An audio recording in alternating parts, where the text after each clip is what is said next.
Bueno, vamos a empezar nuestra segunda conferencia de la tarde. Será a cargo de Pilar Hernández, ella es investigadora de la Universidad de Valencia, también del IFIC, que es un instituto mixto también de la Universidad de Valencia y del CSIC, y también está asociada con el Instituto de Física Teórica. De hecho, ella viene con bastante frecuencia y colabora con otros miembros del instituto. Bueno, y ella nos va a hablar pues, de los neutrinos y el universo invisible. Esperamos que podamos ver algo, ¿verdad? Bueno, muchas gracias a los organizadores por darme esta oportunidad de hablar en este lugar y también, por supuesto, a ustedes por retrasar su cena, especialmente hoy, un día antes de un largo fin de semana, para escuchar una historia sobre neutrinos.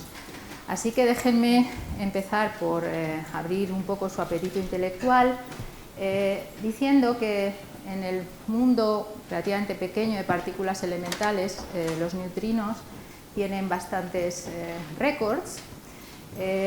Son las partículas más elusivas que conocemos, es decir, las que interaccionan más débilmente, pero gracias a ello también son las partículas capaces de mantener la coherencia cuántica a distancias macroscópicas enormes, y de hecho veremos que se han comprobado efectos cuánticos en estas partículas a distancias de miles de kilómetros.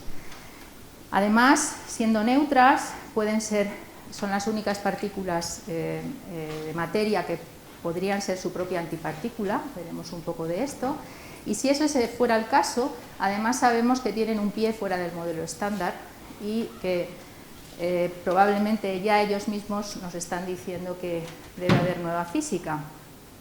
Esta nueva física, además, nos podría dar la explicación la respuesta a una pregunta de por qué estamos aquí.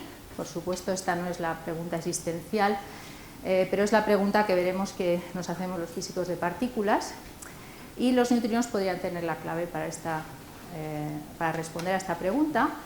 Y finalmente, a pesar de que estas partículas son muy elusivas, resulta, como veremos, que estamos rodeados de estas partículas.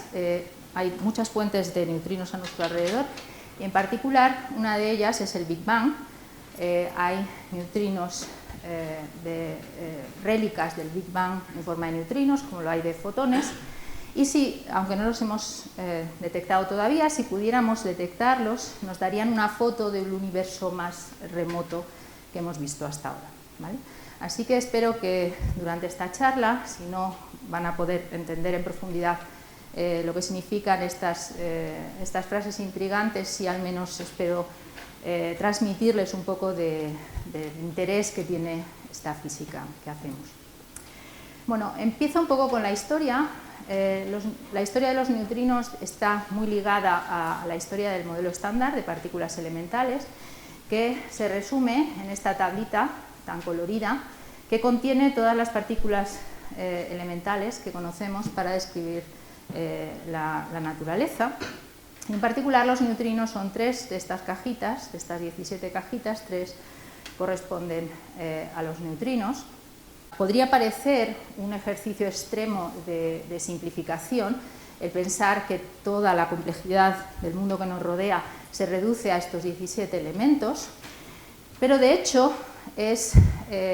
no es tan reducido como nos gustaría. De hecho parece casi extravagante esta tabla, Y la razón es que, de hecho, la materia ordinaria de la que estamos hechos y de lo que está hecho todo lo que nos rodea, solo requiere una pequeña parte de esta tabla, estos 5 elementos.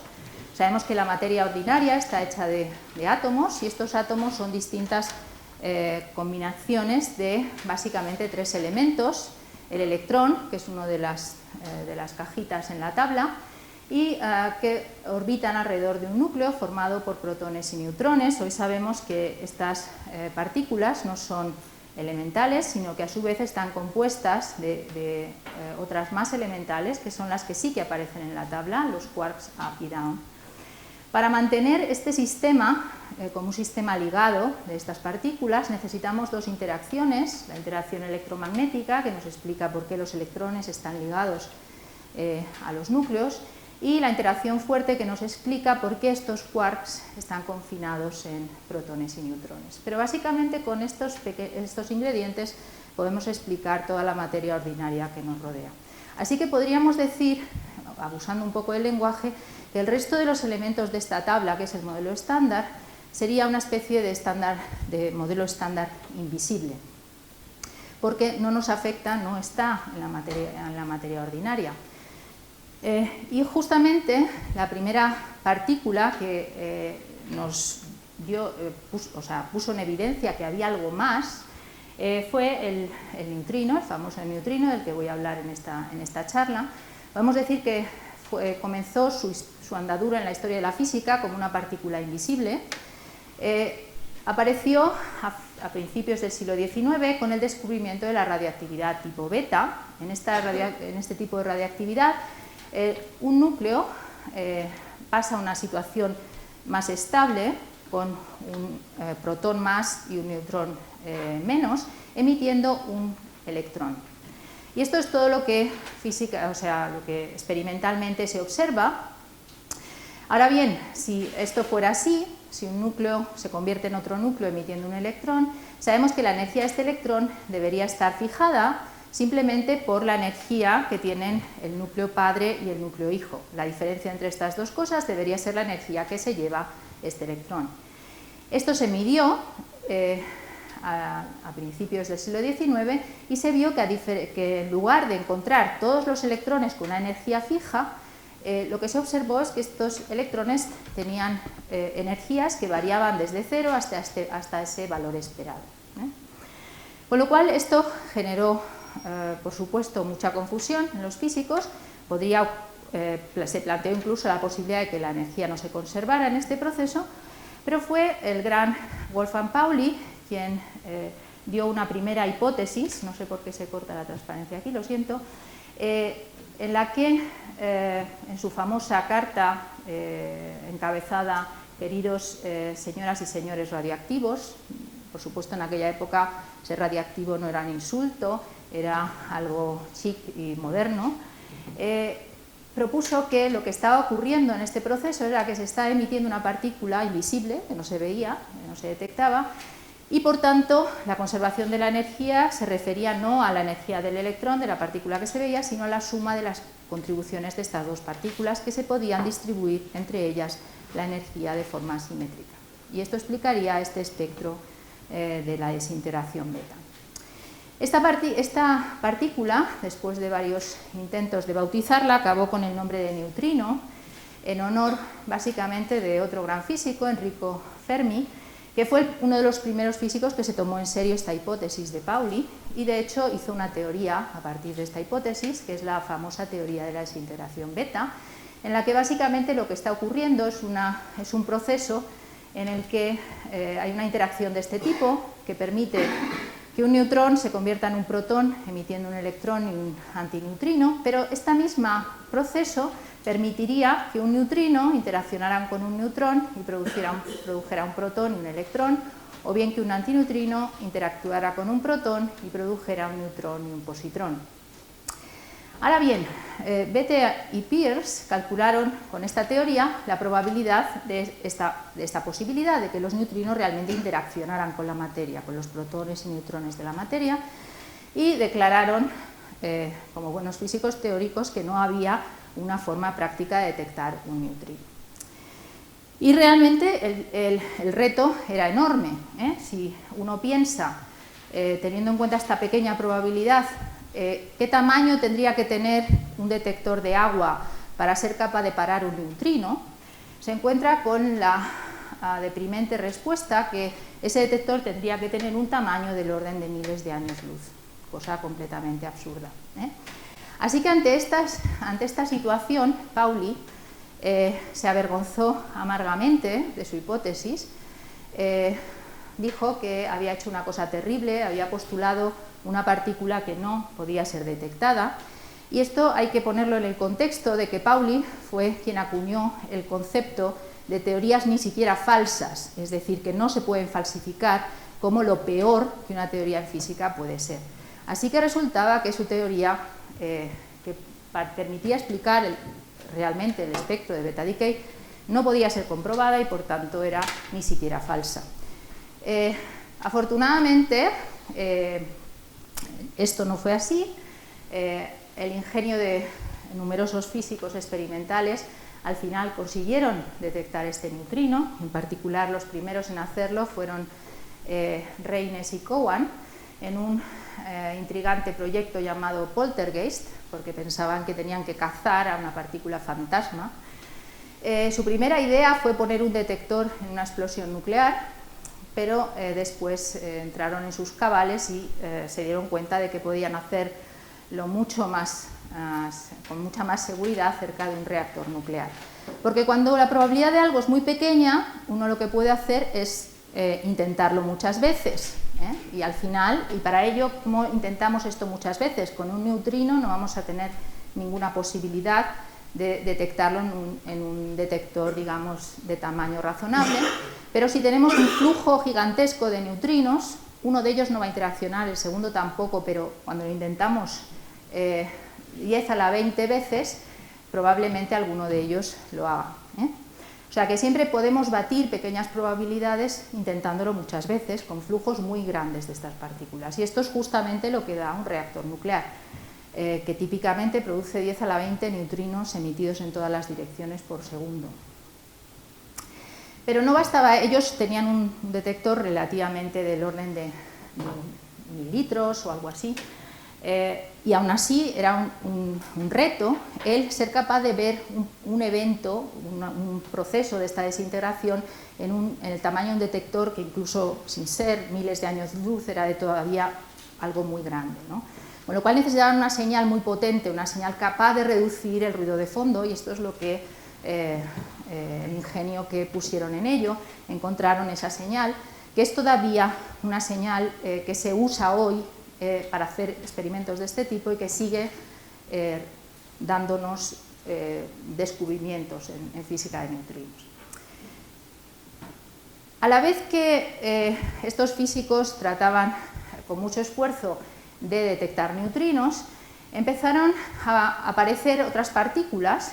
Los primeros experimentos en que empezaron a aparecer fueron hechos con rayos cósmicos. La atmósfera está bombardeada constantemente por protones de muy alta energía que chocan con las partículas de la atmósfera y producen cascadas de partículas que se pueden observar en detectores puestos en globos. Bueno, pues lo que empezó a aparecer en estos globos fue un desfile de partículas extrañas. Algunos parecían simplemente gemelos gigantes de partículas conocidas, como por ejemplo el muón, que es para todos los efectos como un electrón, pero 200 veces más pesado. También empezaron a aparecer partículas que no se habían visto antes, muchas de ellas, tenemos que llenar la tabla, y en particular en estos rayos cósmicos había procesos que se parecían mucho a los de la desintegración beta. Parecían desintegraciones donde faltaba energía, entonces podía ocurrir que hubiera otro neutrino allí. Y una de las preguntas que se hicieron desde el principio fue: ¿es este neutrino el mismo que aparece en beta decay o es otro neutrino?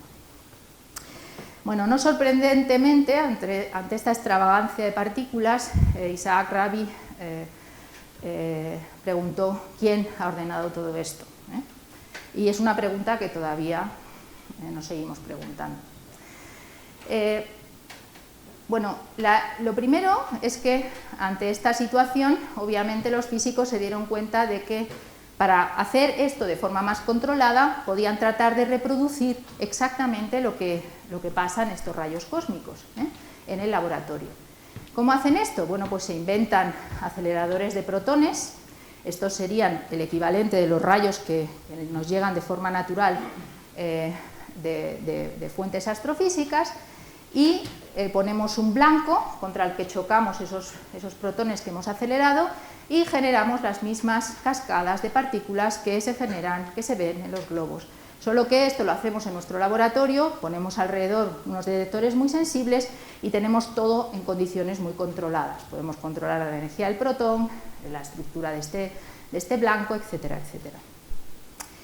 Y así se hizo el primer experimento de neutrinos usando aceleradores, que de nuevo es una idea muy buena que se sigue empleando hoy en día para hacer descubrimientos. Básicamente lo que Lederman, Schwarz y Steinberger hicieron fue usar un haz de protones, chocarlo contra un blanco y en ese blanco se producían partículas, en particular estas mismas partículas que he mencionado en los rayos cósmicos. Pusieron un detector detrás de una pared enorme de cemento que era capaz de parar todas las partículas excepto los neutrinos, que no son fáciles de parar, y entonces esperaron pacientemente a ver que alguno de estos neutrinos interaccionara con su detector, y efectivamente interaccionaron con su detector, y no solo interaccionaron, sino que con ello demostraron que este neutrino que aparecía en los rayos cósmicos no era el mismo que en la desintegración beta, porque siempre que se interaccionaba aparecía un muón y nunca aparecía un electrón. Así que esto fue la primera evidencia clara de que había patrones, había familias. Las partículas tenían una identidad de familia, o que llamamos también de sabor. Bueno, siguió el ingenio. A continuación se empezaron a hacer experimentos donde en lugar de lanzar un haz de protones contra un blanco, era más eficaz, se conseguía más energía, haciendo chocar de frente dos haces de protones acelerados en direcciones opuestas. Y así se pasó de estos experimentos que llamamos de fixed target, que en este momento no me sale la palabra, a lo que hoy llamamos colisionadores. Y en la era de los colisionadores entendimos muchas cosas. Entendimos que la teoría de Fermi, de esta interacción que explica la desintegración beta, no es diferente a las demás. Lo que ocurre es que todas las interacciones se deben al intercambio de unos bosones mediadores de esta fuerza. La interacción débil es también así, simplemente la partícula que se intercambia en este caso es una partícula muy masiva, y por tanto a pequeñas energías se parece mucho a esto, aunque a muy altas energías se parece mucho a la interacción electromagnética, y de hecho a altas energías esta interacción junto con la electromagnética se unifican en lo que llamamos la teoría electrodébil. También aprendimos por qué hemos acabado aquí esta tabla. He dicho que se empezaron a descubrir todas estas partículas que parecían simplemente gemelos mucho más pesados de las que ya se habían descubierto. Pero si esto es así, ¿por qué no hay más? Porque si podemos pensar que hay todavía partículas más masivas, pues si llegáramos a la energía suficiente las podríamos producir, pero mientras estemos por debajo no las podemos producir. Bueno, pues esto también sabemos que es muy poco probable debido justamente a los neutrinos. Porque a pesar de que en todas estas familias cada vez las masas son más grandes, los neutrinos son ligerísimos, prácticamente no tienen masa en todas ellas. Así que si hubiera otra familia también con un neutrino ligerísimo, este neutrino ligerísimo sí que lo habríamos producido.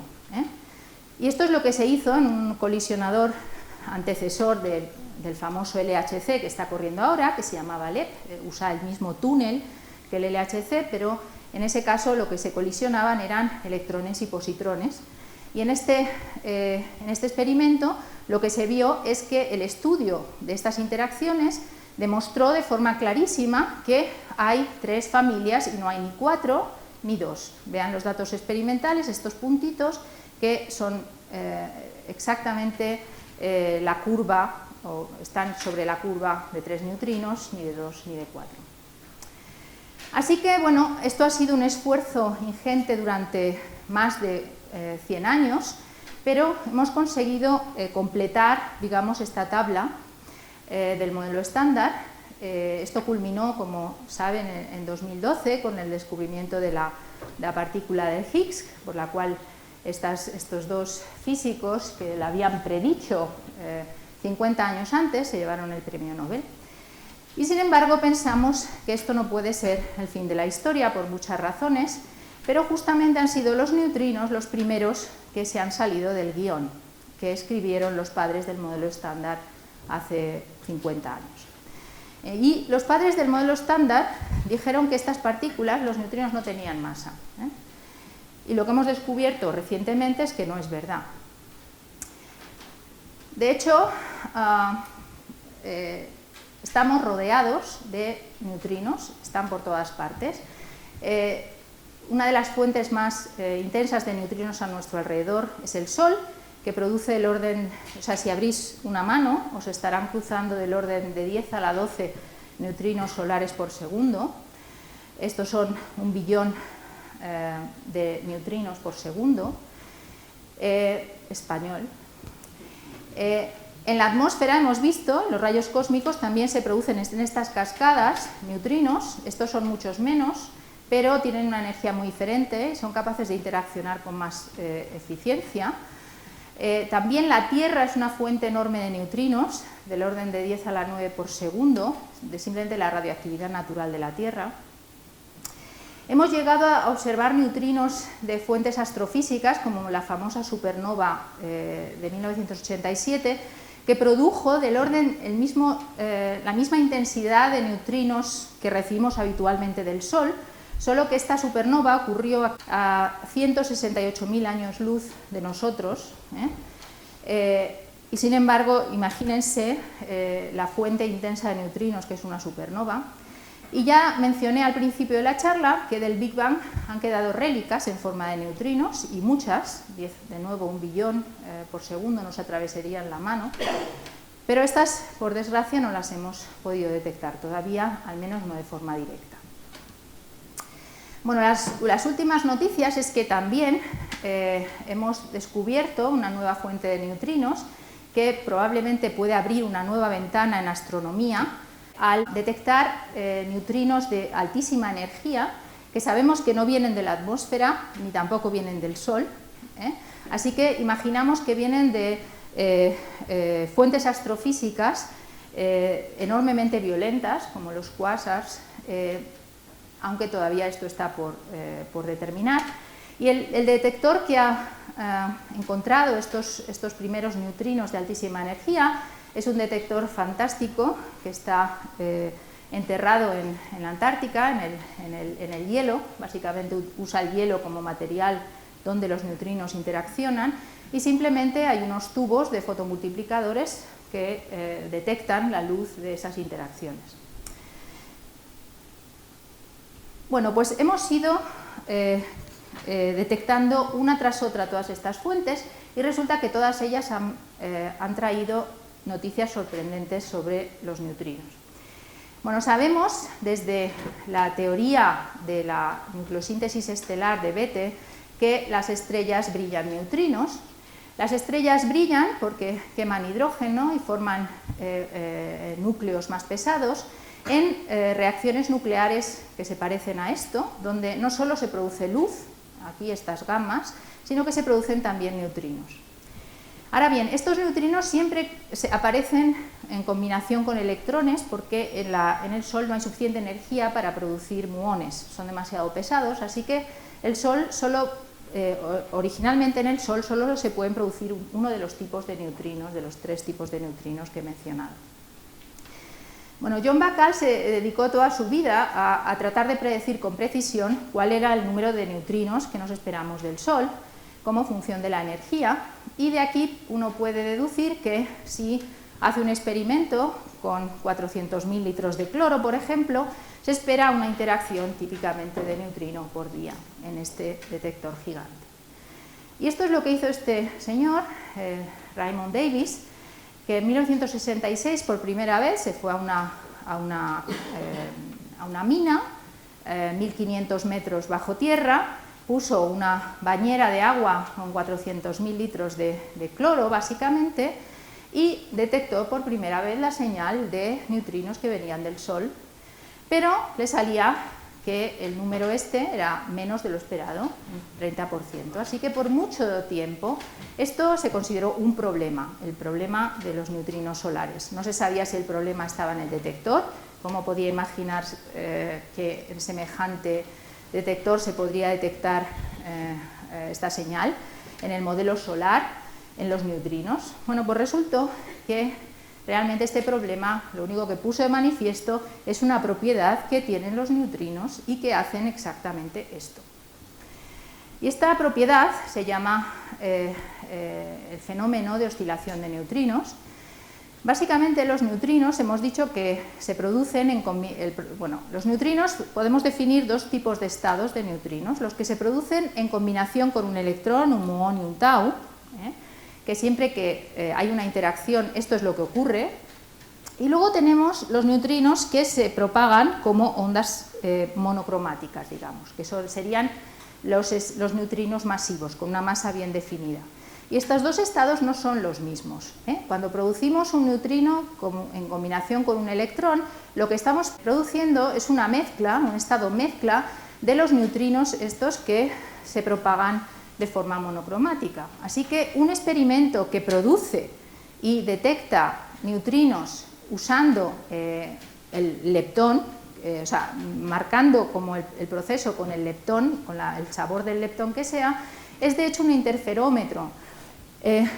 Y existe una probabilidad no nula de que si medimos el sabor a una cierta distancia, el sabor del neutrino haya cambiado. Bueno, esta probabilidad de oscilación tiene esta pinta, por eso se llama oscilación, es oscilatoria, y tiene una periodicidad, digamos, que nos da lo que llamamos la longitud de oscilación, que nos daría información de la diferencia de masas de estos neutrinos. Mientras que la amplitud lo que nos dice es cuán mezclados están estos estados inicialmente. Y esto es un efecto cuántico a distancias macroscópicas. Me gustaría enseñarles una analogía absolutamente clásica de esto. No quiero entrar a escribir ecuaciones, pero es una analogía bastante cercana a lo que está pasando aquí. Así que imagínense en esta analogía que tengo dos péndulos, uno rojo y uno azul. El péndulo rojo es lo que llamo neutrino-electrón, el péndulo azul es lo que llamo neutrino-muón. Entonces, si produzco un neutrino-electrón, lo que voy a hacer es poner a oscilar este péndulo con una cierta amplitud, y siempre que la amplitud se mantenga constante, yo sé que si mido el estado, eso es un neutrino-electrón. Bueno, pues lo pongo a oscilar y se pueden imaginar esto moviéndose, haciendo una oscilación. Con lo cual, si yo pinto la amplitud de ese oscilador como función del tiempo, lo que veo es esto. Y la amplitud máxima es constante, así que tengo un neutrino-electrón al principio, y ese neutrino-electrón se mantiene en su evolución temporal. Puedo hacer lo mismo con el neutrino-muón, y obviamente lo que tendré entonces es un neutrino-muón todo el tiempo. Ahora, los neutrinos, en este caso estoy describiendo una situación en que los neutrinos no están mezclados, no hay esta mezcla que he mencionado antes, ¿vale? Y ahora la analogía de neutrinos mezclados es que estos dos péndulos con un muelle. Y ahora he empezado haciendo oscilar solo el péndulo rojo, es decir, que he empezado con un neutrino-electrón. Pero si se fijan, al principio el muón está sin excitar. Fíjense otra vez, al principio el neutrino muón no se mueve, pero le va transfiriendo energía, llega un momento en que el rojo se para y es solo el azul el que oscila. Si pintamos esto, la amplitud de la oscilación del uno y del otro, esto es lo que observamos. Y esto es lo que se parece muchísimo a la oscilación de la que yo estaba hablando. Al principio tenemos el neutrino-electrón, pero la amplitud de este oscilador va disminuyendo porque le va transfiriendo energía al otro. A la vez que este disminuye, el otro aumenta, de forma que la suma de los dos siempre es la unidad.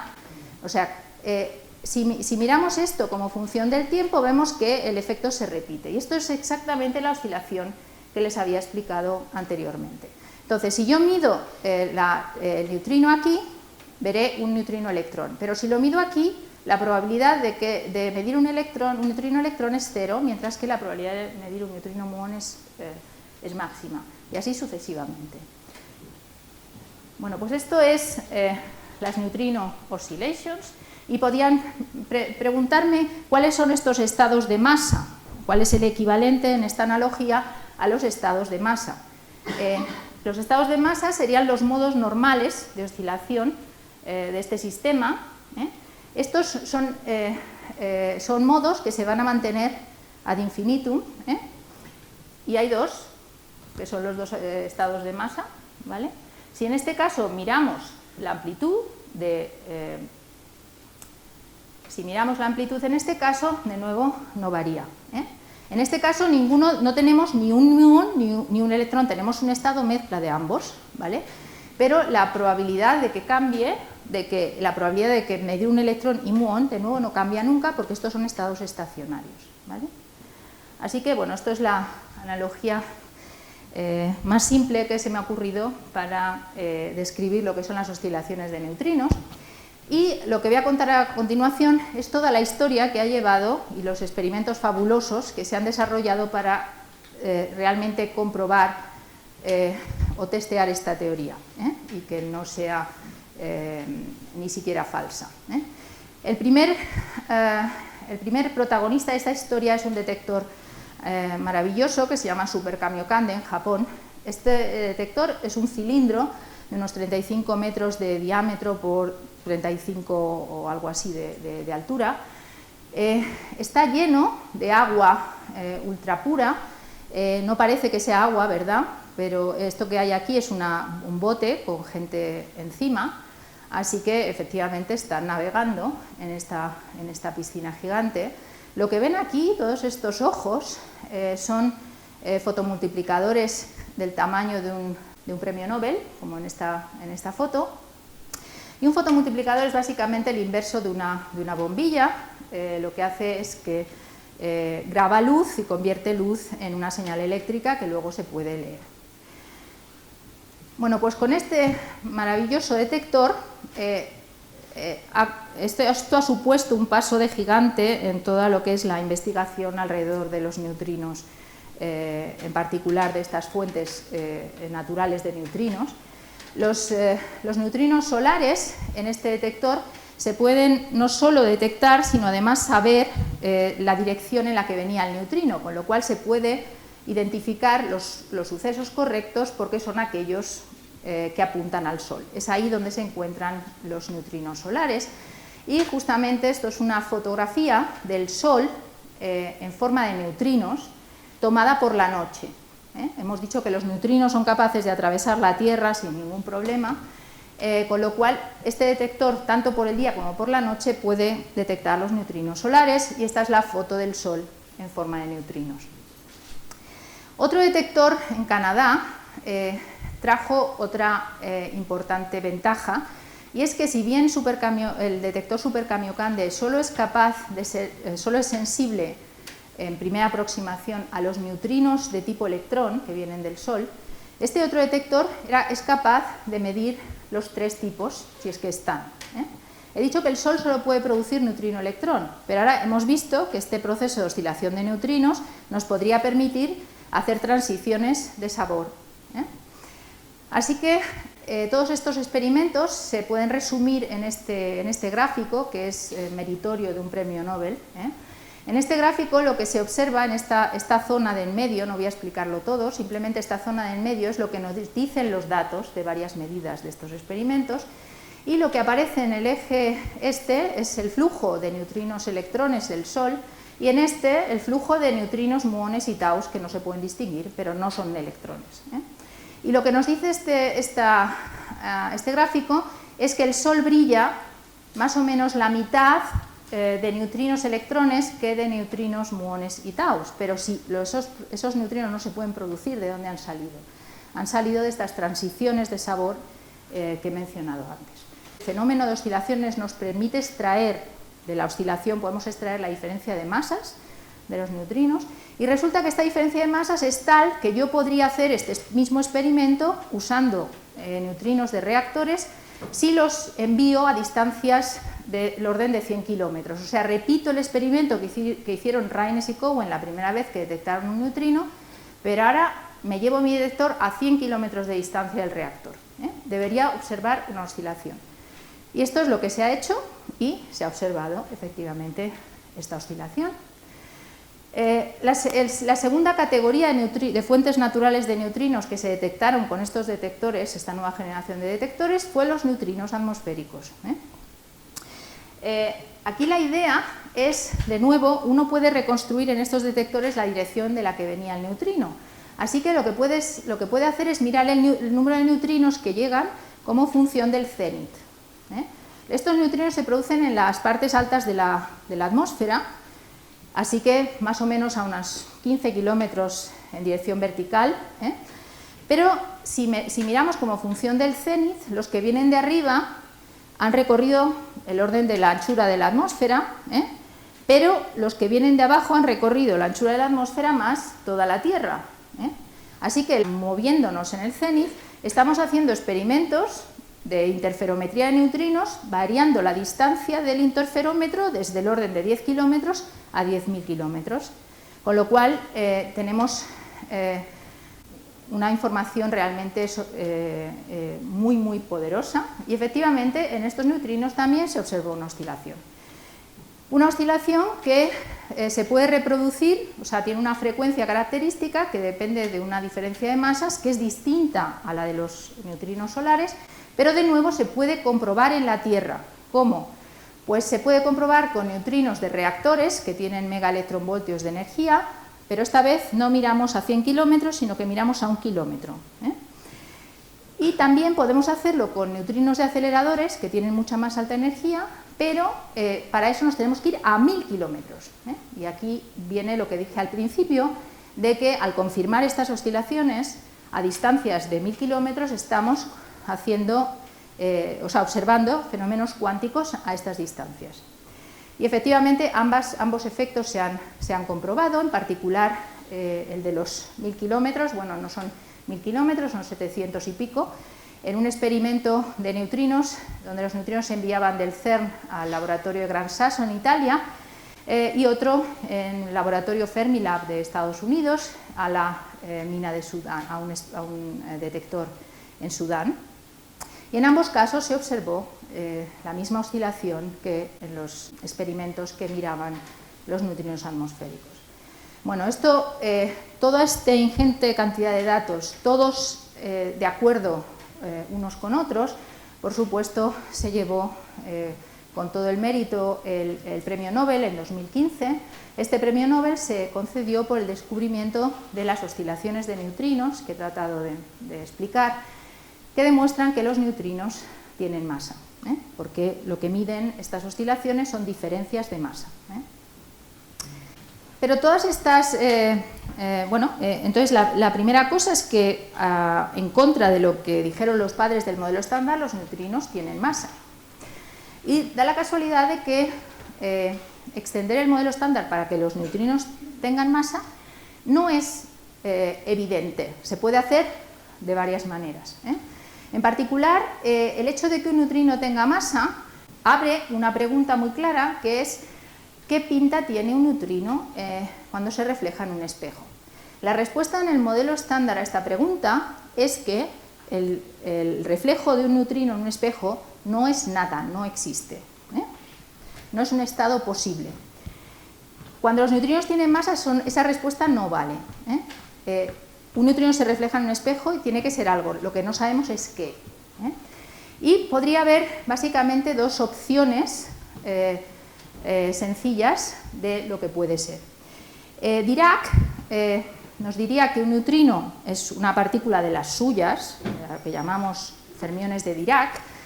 Diría que lo que se refleja en el espejo es otro estado de neutrino, otro estado independiente del anterior, sin carga, y la masa de los neutrinos es como la de las demás partículas del modelo estándar. Esa es la explicación más sencilla y más aburrida. Pero este señor Majorana fue el primero en darse cuenta que, dado que el neutrino no tiene carga, en realidad, al reflejarse en el espejo, podría ser su propia antipartícula. Y entonces no necesitaríamos nada más. El propio neutrino, que siempre tiene su antineutrino, al reflejarse en el espejo se invertirían los roles.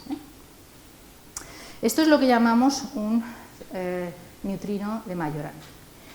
Ahora, la siguiente pregunta que se nos abre es, vale, cuando los neutrinos no tenían masa, era muy claro, estaban los neutrinos sin masa y había razones para pensar que eso fuera así, y las demás partículas con masa. Pero ahora cuando encontramos que los neutrinos tienen masa, y no sabemos exactamente cuánta tienen, porque lo único que hemos medido son diferencias, pero sí que sabemos que es menor que el electronvoltio, porque si no la habríamos podido medir cinemáticamente. Entonces la pregunta es, bueno, si tienen masa, ¿por qué es tan diferente de la masa de las demás partículas? Y en particular, si los neutrinos fueran de Dirac, que son exactamente igual que los demás partículas del modelo estándar, ¿por qué hay esta diferencia? Bueno, habrán oído, y no puedo entrar aquí en ningún detalle porque esto es complejo, que la manera en que todas las partículas del modelo estándar adquieren masa es por su interacción con el famoso Higgs.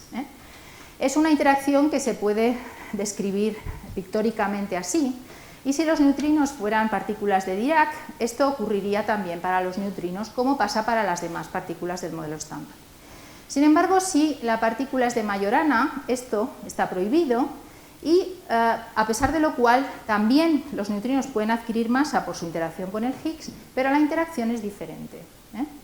Y en particular hay una cosa importante, y es que la fuerza de esta interacción, en este caso, es una cantidad adimensional, mientras que en este caso no lo es.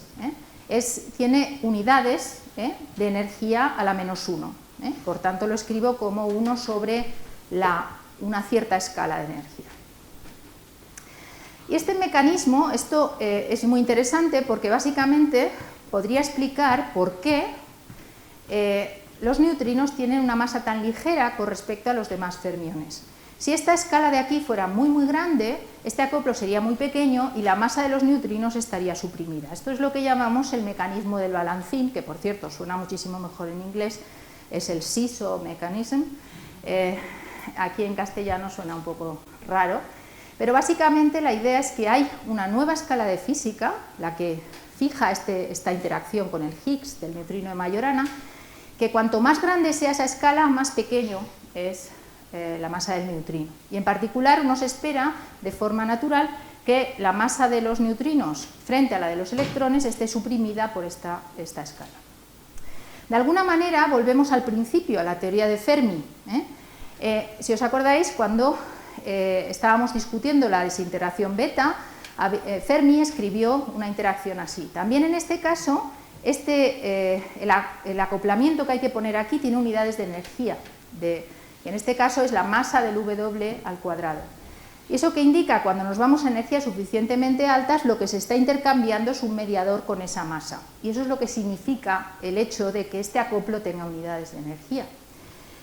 En este caso estamos en una misma situación y sabemos que esta situación no se puede mantener arbitrariamente a energías arbitrariamente altas. La teoría dejaría de tener sentido. Con lo cual, probablemente lo que está pasando aquí, si esto fuera la realidad, es que se está intercambiando también una partícula masiva y es la que se relaciona con esta escala lambda que aparece aquí abajo, pero que ha desaparecido de la... Por supuesto, no sabemos qué es esto, pero es una de las preguntas abiertas en física de neutrinos y que nos parecen más interesantes. Y ahora vengo a la pregunta de por qué estamos aquí, que es... En física de partículas es la pregunta de por qué hay materia en el universo. La razón de por qué esta pregunta es relevante es porque, partiendo del universo que observamos hoy, si nos vamos atrás en la historia del universo, vamos a un universo mucho más caliente hasta llegar al Big Bang. Y cuando la temperatura del universo era mucho más caliente, la abundancia de partículas y antipartículas era prácticamente igual a la de fotones, porque había suficiente energía en los choques para producir estas partículas. Entonces, para generar el universo que observamos hoy, estos somos nosotros, 1, quiere decir que en el pasado tenía que haber una pequeña diferencia entre la cantidad de materia y antimateria de 1 en 10.000 millones. O sea, por cada 10.000 millones de partículas y antipartículas había una extra de partícula.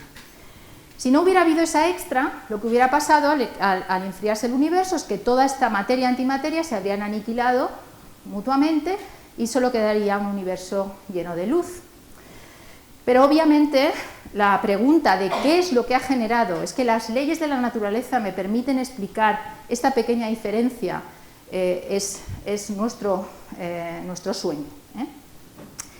Y da la casualidad de que hay una receta, y la receta tiene que ver, una receta relativamente simple y robusta, es decir, todas las teorías que pueden subyacer a la masa de los neutrinos típicamente nos llevan a que podría explicarse esta simetría. Y básicamente la receta es simple. Por una parte necesitamos un agente doble, y para el agente doble es por supuesto el neutrino de Majorana que he mencionado, que es tanto partícula como antipartícula. Por otro lado, necesitamos, esto no es suficiente, necesitamos a alguien que esté en los dos mundos, pero además necesitamos que estos dos mundos sean sutilmente diferentes, y es lo que llamamos violación de CP. La violación de esta simetría se ha observado en el modelo estándar en el sector de los quarks, como verán la semana que viene probablemente, pero en el sector de los neutrinos todavía no. Pero básicamente, si pudiéramos probar que estos ingredientes están ahí, tendríamos realmente una evidencia muy fuerte de que esto podría ser el origen o la respuesta a esta pregunta. ¿Cómo respondemos a la pregunta el neutrino es un fermión de Majorana? Es su propia antipartícula. Bueno, pues la esperanza mejor que tenemos para comprobar esta propiedad de los neutrinos es la búsqueda de un nuevo tipo de radiactividad muy raro que se llama desintegración doble beta sin neutrinos. Hay núcleos que no pueden, por razones de estabilidad, no pueden tener una desintegración beta como la que estudiamos al principio, pero sí es energéticamente favorable que tengan una desintegración doble beta, es decir, que dos neutrones simultáneamente en el núcleo se conviertan en dos protones emitiendo dos electrones y dos neutrinos, ¿vale? Sería como el doble de la misma interacción beta. Este proceso, que es normal, puede ocurrir sean los neutrinos de Majorana o no, se ha observado, es extremadamente raro, pero se ha observado. Pero si el neutrino fuera de Majorana, este neutrino que emite esta primera desintegración podría ser absorbido por el neutrino, por la segunda desintegración, de forma que en el estado final no habría neutrinos, ¿vale? O sea que volveríamos al caso de lo que pensábamos que era la desintegración beta sin neutrinos por conservación de la energía. La suma de la energía de los dos electrones que se emiten debería ser fija, y no ser como en el caso de esta desintegración, donde al haber dos neutrinos se pueden entre todos distribuir la energía permitida. Así que esta búsqueda es una de las búsquedas que se está haciendo más intensamente, en particular, no sorprendentemente, y dado que estamos hablando de agentes dobles y de espías, un buen escenario para buscar espías es el túnel de Canfranc, la estación de Canfranc, donde un experimento español está justamente en el túnel subterráneo, que es un laboratorio de física de partículas, está intentando buscar justamente esta desintegración. ¿Qué pasa con la violación de CP? He dicho que la violación de CP es también otro ingrediente necesario, y la manera que podríamos confirmar que existe tal propiedad es comparando cuidadosamente la probabilidad de oscilación de neutrinos y de antineutrinos. Si estas fueran diferentes, entonces sería una prueba de que hay violación de CP. Y hay dos experimentos que se están desarrollando para hacer esto, de nuevo lanzando haces generados en aceleradores a distancias de miles de kilómetros, en el caso del experimento americano. En el caso del experimento japonés, ellos mantienen su distancia con quieren su detector en la misma posición en la que estaba Super Kamiokande, pero ahora sería un detector mucho más grande que Super Kamiokande, imagínense. Bueno, y ya para acabar quisiera mencionar que estos experimentos nos han dado, como he dicho, la diferencia de masas de los neutrinos, pero no sabemos la escala absoluta. Sí tenemos cotas, y tenemos que la mayor sensitividad, de hecho, hoy en día a la masa de los neutrinos es justamente de medidas cosmológicas. Sabemos que la suma de las masas de los tres neutrinos tiene que ser menor que 0.12 electronvoltios, que es este número tan pequeñito de veces la masa del electrón. ¿Y por qué es esto? Pues esto es porque los neutrinos han dejado su impronta en la historia del universo en varios momentos muy clave. Los neutrinos han sido importantes en lo que llamamos la nucleosíntesis, el momento en que se empiezan a sintetizar los primeros núcleos, cuando el universo se enfría. La expansión del universo en ese momento es muy importante para determinar cuál es la abundancia final de estos elementos, y el cómo se expande el universo en ese momento depende mucho de las partículas que contiene el universo, en particular en forma de neutrinos. Luego hay otro momento aquí que es cuando se genera la primera foto del universo, que han visto muchas veces, que es la de la radiación de fondo de microondas. De nuevo ahí, todas las fluctuaciones de temperatura de esta radiación de fondo en forma de fotones son muy sensibles al contenido del universo en ese momento, y en particular los neutrinos forman una parte muy importante del contenido del universo en ese momento. Y finalmente, al final, la estructura en forma de galaxias también depende de forma muy sensible a los neutrinos. Bueno, estas son las tres básicamente fotos que representan todas estas medidas. Los deberes para el futuro, volviendo o sea, estos neutrinos, entonces, de alguna manera, indirectamente, están afectando, estos neutrinos cosmológicos están de alguna manera indirectamente afectando a la radiación de fondo de microondas, a la estructura a gran escala, pero podríamos tratar, dado que están ahí, de medirlos directamente. Esto todavía no se ha conseguido porque es un reto enorme, pero bueno, en física de neutrinos todos son retos enormes y al final se consigue. Y si pudiéramos hacerlo, tendríamos una foto del universo mucho más primitivo de lo que hemos visto hasta ahora, de lo que nos dice la estructura a gran escala, de lo que nos dice la radiación de fondo de microondas, incluso de lo que nos dice la abundancia de núcleos en el universo. Bueno, y con esto creo que voy a acabar ya. Estos pequeños trozos de realidad nos han traído muchas sorpresas y confiamos en que sigan con su tradición y nos marquen también que hay más allá del modelo estándar. Gracias.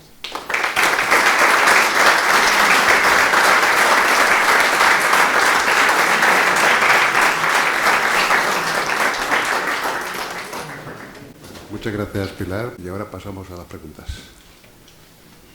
Sí. Sí, yo sí he entendido bien las cifras que nos has puesto ahí. En un reactor nuclear se producen 10 a la 20 neutrinos por segundo, cuando en el Sol son 10 a la 12, en la Tierra 10 a la 9 y así. Entonces, parece que se producen, si es así, si lo he cogido bien, millones de veces más de neutrinos en una central nuclear que en el Sol. A ver, son dos números que representan cosas diferentes, entonces hay que tener cuidado con estos números. 10 a la 20 en un reactor se emiten en todas las direcciones por segundo. Cuando he puesto el número de neutrinos solares es lo que intercepta nuestra mano en un segundo. Y es un número que cambia muchísimo, como se puede imaginar, porque el Sol está emitiendo neutrinos en todas las direcciones. Hola, muchas gracias por la conferencia. Mi pregunta es la siguiente. Esa oscilación que se produce, que trajo tantos quebraderos de cabeza a la historia de la física del neutrino, que se produce el paso del Sol, que viene el neutrino electrónico hacia la Tierra, y esas oscilaciones, a pasar a otro sabor, ¿por qué se producen? ¿Se sabe? Sí, es lo que he tratado de explicar, lo que pasa que...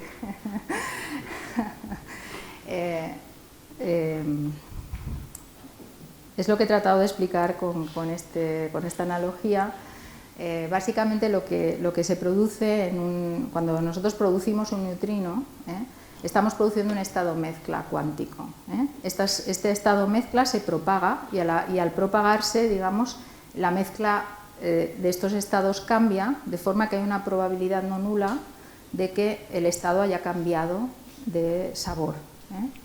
Esto es básicamente la idea, es algo que es bien entendido en mecánica cuántica sencilla. El hecho de que los neutrinos estén mezclados es algo que en general nos esperamos a priori, o sea, esto mismo ocurre en los quarks, ¿vale? Solo que en los neutrinos el fenómeno de oscilaciones es muy llamativo porque justamente son tan elusivos que pueden mantener coherencias cuánticas a distancias enormes. Pero no es nada extraño, es algo bien conocido en mecánica cuántica y una vez que asumimos que los neutrinos tienen masa es lo que uno se espera que ocurra. O sea, que la explicación está muy clara, es algo bien entendido, aunque no he sido capaz de explicarlo con suficiente claridad. ¿Cómo es posible que el neutrino sea antineutrino a la vez? ¿No es una contradicción? Y luego una segunda pregunta, la suma de los tres neutrinos, ¿no? el electrónico, el muónico y el otro, es menor de 0,12 electronvoltios, ¿no? O sea, se puede saber de uno de ellos, del menor, o sea, digamos una horquilla de valor de energía o de masa, del menor de los tres. Bueno, lo que se pone es una cota a la suma de los tres. Sabemos que hay dos diferencias de masas que se han medido con mucha precisión, así que claramente esto implica que hay una cota a dos de ellos, pero no hay una cota al tercero. El tercero podría tener masa nula, por lo que sabemos, porque uno siempre puede tener el neutrino de masa cero, o sea, cuando me refiero, o sea, cota inferior, ¿es lo que pregunta? O...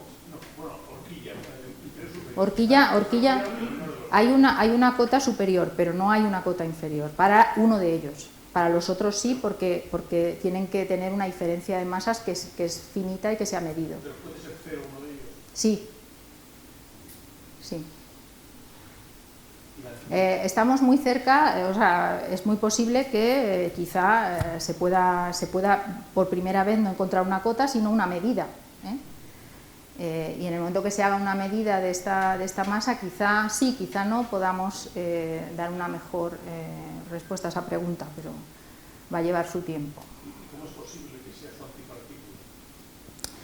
Es lo que quería entender. A ver, básicamente un neutrino masivo, cuando se propaga, es una... a ver, ¿cómo explico yo esto? Cuando digo que es su propia antipartícula, quiere decir que en sus interacciones va a poder hacer interacciones tanto como si fuera un neutrino a como si fuera un antineutrino. O sea, un fermión masivo de Dirac tiene, es algo que contiene dos componentes de spin y partícula y antipartícula. O sea, es algo, digamos, un objeto que describe 4 grados de libertad básicamente. Partícula, antipartícula, estado de spin y otro estado de spin. Cuando tiene carga, cuando tiene una carga conservada, no hay manera de hacerlo de otra manera, porque si este neutrino se comportara como su antineutrino, estaríamos violando la carga eléctrica. Pero en el caso del neutrino hay la representación que llamamos de Majorana, es algo que no tiene los 4 grados de libertad, sino que tiene solo 2, que representan a la vez el spin y digamos, la naturaleza partícula-antipartícula. O sea que, digamos, esta partícula se puede comportar puede producir tanto un electrón como un positrón. ¿Vale? Esa sería la forma experimental más clara de verlo. Si me permite, yo puedo hacer una analogía, si sirve de algo. Un número complejo sería como un fermión de Dirac. Y un número complejo tiene parte real e imaginaria.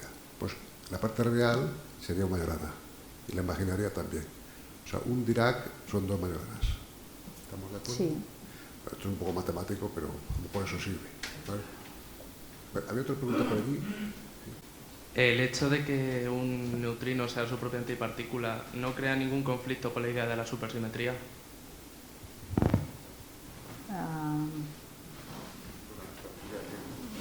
No, que yo sepa.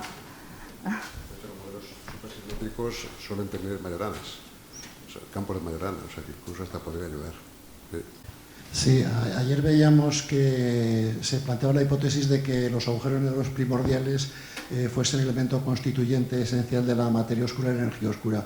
Has comentado que los neutrinos de alguna manera se acercarían también a ese momento primordial, ayudarían a comprender más la componente de la materia oscura y la energía oscura, un mayor conocimiento de los neutrinos. Posiblemente no tan remoto, pero no soy experta en agujeros negros primordiales. Probablemente, bueno, no lo sé, no sé la respuesta a esta pregunta. Sería información adicional de la evolución del universo, así que, pero no sé exactamente si hay modelos donde habría una diferencia, o sea, se podría detectar ahí esto, no lo sé. Pero es una buena pregunta.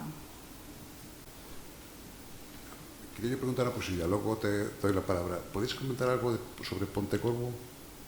Has puesto una transparencia, me parece, Sí. ¿no? Que era el Bueno, Pontecorvo fue el primero que pensó en la idea de las oscilaciones de neutrinos. Fue un físico italiano que se mudó a Rusia y de hecho ha sido una persona que en muchas de las ideas que mencioné de los primeros experimentos para detectar neutrinos aportó muchísimas ideas, no estaba en el momento oportuno para llevarlas a cabo, en el sitio oportuno para llevarlas a cabo seguramente, pero muchas de las ideas detrás de los experimentos que dieron primero con la evidencia de neutrinos fueron suyas originalmente. Por ejemplo, el primero que dijo la reacción para detectar neutrinos solares, que luego se empleó, fue Pontecorvo, aparte de las oscilaciones de neutrinos y otras muchas cosas. O sea, ha sido un personaje muy relevante en esta física. Se murió antes de que dieran el premio Nobel en 2015, si no seguramente hubiera sido uno de los galardonados. Hola, tú acabas de comentar que hay un neutrino que no tiene masa. ¿Cómo afectaría eso? Bueno, pues podrías hacer una pequeña incisión en eso, es que... A ver, no sabemos si hay un neutrino que no tiene masa. Podría ocurrir que hubiera un neutrino que no tuviera masa. Si no tiene masa, entonces la diferencia entre que sea su propia antipartícula o que no lo sea es irrelevante. Esa pregunta es irrelevante. ¿Y cómo afectaría eso a la velocidad en la que se propaga ese neutrino? Hombre, si no tiene masa, pues ya sabes a qué velocidad se propaga, ¿no? Por eso, vale, muchas gracias. De todas formas, la masa de estos neutrinos es tan diminuta, si pones a qué velocidad se propaga un neutrino con una masa por debajo de 0.1 electronvoltio, hace la cuenta, se parece muchísimo a la de la luz. ¿Hay una pregunta más? Bueno, si no, vamos a agradecer a Pilar la charla tan sorprendente.